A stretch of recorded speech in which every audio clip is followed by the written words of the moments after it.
आज की इस वीडियो में हम पीठ के दर्द के बारे में बात करेंगे। सबसे पहले हम बात करते हैं कि पीठ का दर्द किन वजहों से हो सकता है। यह रीढ़ की हड्डी की वजह से हो सकता है। रीढ़ की हड्डी में जो जॉइंट्स होते हैं उसकी वजह से भी हो सकता है।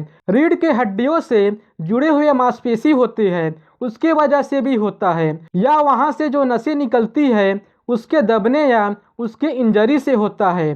पीठ दर्द कितने प्रकार का होता है, अगर हम उसका ड्यूरेशन या समय देखें उसके हिसाब से क्लासिफिकेशन होता है।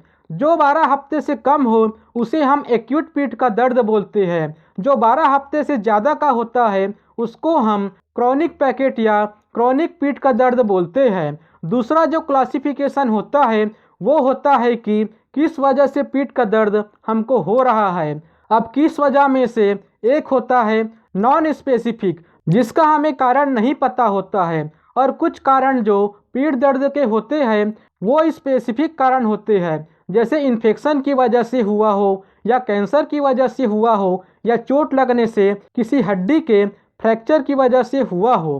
पीठ दर्द या रीढ़ की हड्डी में जो दर्द होता है ज़्यादातर कारण नॉन स्पेसिफिक होते हैं, और कुछ जो कारण होते हैं वो सीरियस कारण होते हैं, जैसे कैंसर हो गया, इन्फेक्शन हो गया, फ्रैक्चर हो गया। इसके अलावा एक और कॉमन कारण होता है, अगर आप एक ऐसा काम कर रहे हैं या जहां आप काम करते हैं, नौकरी करते हैं, उस काम में बिल्कुल भी मन नहीं लगना या पारिवारिक तनाव, ये दोनों बहुत ही सामान्य पाए गए हैं। डॉक्टर के पास जो लोग क्रॉनिक पैकेट लेकर आते हैं उसमें से सबसे ज़्यादा जो कॉमन होता है वो हमारा स्केलेटल मसल्स, जो रीढ़ की हड्डी से जुड़े हुए मांसपेशियां हैं, उनका खिंचाव होता है। अगर आप लंबे समय तक किसी एबनॉर्मल पोस्चर में सो गए तो मांसपेशियों में ऐंठन होता है। सबसे सामान्य कारण यही होता है। दूसरे जो अनकॉमन कारण होते हैं उसमें जो रीढ़ की हड्डी होती है उसके जॉइंट पर ज़्यादा दबाव पड़ने की वजह से भी हो सकता है।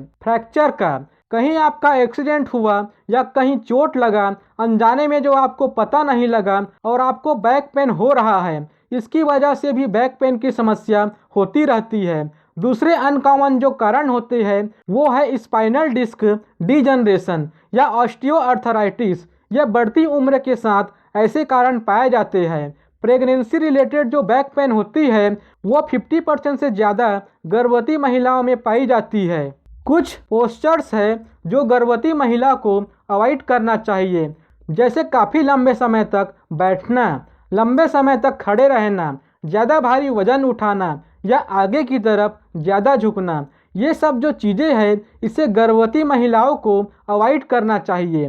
पीठ दर्द का निदान कैसे किया जाता है, जिस तरह मरीज कंप्लेन लेकर आता है तो डॉक्टर उस कंप्लेन का पूरा हिस्ट्री लेता है। कंप्लेन और कंप्लेन की उस पूरी हिस्ट्री और दूसरे इन्वेस्टिगेशन जैसे एक्सरे, सीटी स्कैन या एमआरआई, इन सब की मदद से कई बार स्पेसिफिक कारण तक पहुंचा जा सकता है। पीठ दर्द का इलाज कैसे किया जाता है, कैसे हम पीठ दर्द का उपचार कर सकते हैं, इसके लिए हीट थेरेपी होता है। कई बार वार्म बैग यूज़ करते हैं जिस जगह पे दर्द हो रहा होता है।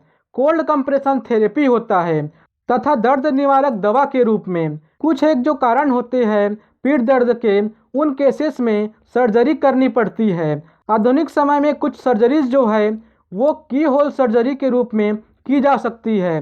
रीढ़ की हड्डी के दर्द के मरीज में जिनका दर्द 3 महीने या उससे ज़्यादा रहता है, ऐसे मरीज के लिए मल्टीडिसिप्लिनरी अप्रोच बहुत ज़रूरी है। उनको एजुकेट करें, उनको मनोवैज्ञानिक परामर्श दें और उसके साथ साथ दर्द का जो कारण है उसका उपचार करें। तो दोस्तों अब मिलते हैं अगले वीडियो में। धन्यवाद।